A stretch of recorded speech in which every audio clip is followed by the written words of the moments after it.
America में Ukraine के राजदूत मार्कोवा ने स्पष्ट रूप से यह उल्लेख किया है कि उनके देश पर रशिया द्वारा मानवता को नष्ट करने वाले वैक्यूम बम्स या फ्यूल एयर एक्सप्लोसिव का इस्तेमाल किया गया है। इस प्रकार के बम को थर्मोबैटिक बम्स के रूप में, एरोसोल बम्स के रूप में या वैक्यूम बम या क्लस्टर बम के रूप में भी माना जाता है। इसके अनेकानेक नाम हैं। जिस तरीके से आपको मैंने स्पष्ट किया कि ये फ्यूल, थर्मोबैटिक, एरोसोल, वैक्यूम और क्लस्टर बम के रूप में जाने जाते हैं। ये बम क्या होते हैं, ये किस प्रकार से काम करते हैं और किस प्रकार से मानव जाति के लिए इनको संकट के रूप में देखा जाता है, इस विषय पर हम लोग चर्चा करेंगे।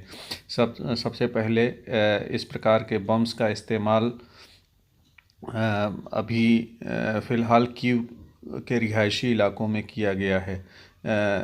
ऐसा उल्लेख मार्कोवा ने किया है, जो कि इस समय यूएसए में राजदूत के रूप में कार्यरत हैं। एमनेस्टी इंटरनेशनल और ह्यूमन राइट वॉच ने इस घटना की कठोर निंदा की है और रशिया को उन्होंने आड़े हाथों लेते हुए इसे वॉर क्राइम के रूप में या युद्ध के दौरान की जाने वाली नृशंसता के रूप में उल्लिखित किया है। यह कदापि भी उचित नहीं है। ऐसे में पुतिन के ऊपर अनेक प्रकार से वॉर क्राइम या वॉर क्रिमिनल के रूप में उनका जिक्र किया जा सकता है। अब ये बम्स किस प्रकार कार्य करते हैं? वस्तुतः ये दो स्टेज के बम्स होते हैं। पहले स्टेज में इनमें छोटे छोटे कार्बन के टुकड़ों का इस्तेमाल किया जाता है और उन्हें एनर्जी के द्वारा चार्ज किया जाता है। चार्ज होने के पश्चात ये बम क्लस्टर्स के रूप में फैल जाते हैं और उसमें सेकेंड स्टेज पर विस्फोट होता है। विस्फोट आम बम की तुलना में ज़्यादा देर तक और ज़्यादा दूर तक प्रभावी होता है और इसका प्रभाव इतना होता है कि मनुष्य का शरीर पूरी तरीके से इवेपोराइज हो जाता है, यानी सूख जाता है या जल जाता है, नष्ट हो जाता है।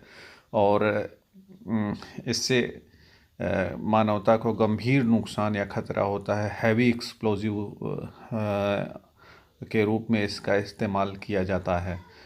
इस प्रकार के बम्स को विशेष रूप से अपार्टमेंट, बंकर्स और हाई एल्टीट्यूड बिल्डिंगों में इस्तेमाल किया जाता है, जहां पर सैनिक या जो विरोधी शक्तियां हैं वो छुप कर बैठी होती हैं।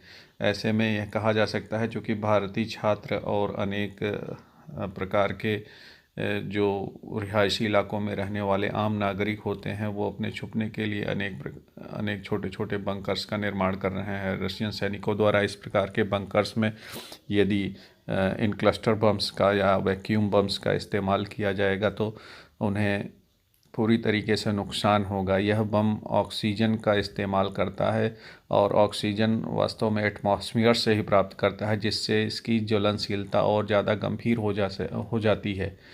चूँकि इसको जलने के लिए या ऊष्मा ऊर्जा और घातक होने के लिए ऑक्सीजन को कहीं बाहर से नहीं लाना पड़ता है, एटमॉस्फेयर से ही ये ऑक्सीजन का इस्तेमाल करता है। इस कारण इसे खतरनाक बम के रूप में जाना जाता है। ह्यूमन राइट एसोसिएशंस ने इसके प्रयोग पर अनेक प्रकार की चिंता जाहिर की है।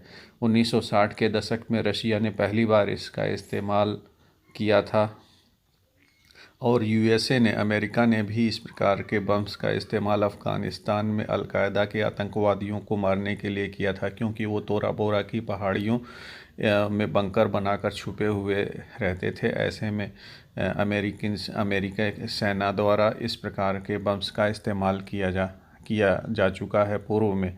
तो इस प्रकार के बम्स के इस्तेमाल के कारण न सिर्फ अमेरिकी सैनिकों को महारत हासिल था, बल्कि रशियन सैनिकों ने भी इस प्रकार के बम्स का इस्तेमाल बखूबी किया है। समस्या ये उत्पन्न हो रही है कि इसमें आम जनता या आम नागरिकों का, जिनका कोई दोष नहीं है, उन्हें भी निशाना बनाया जा रहा है, जो कदापि भी उचित नहीं कहा जा सकता है। ऐसी परिस्थितियों में संपूर्ण विश्व और स्पेशली रशिया के राष्ट्रपति पुतिन को यह विचार करने की आवश्यकता है कि कहीं वो अपने निजी वर्चस्व की स्थापना के लिए मानव जाति के लिए संकट तो उत्पन्न नहीं कर रहे हैं। धन्यवाद।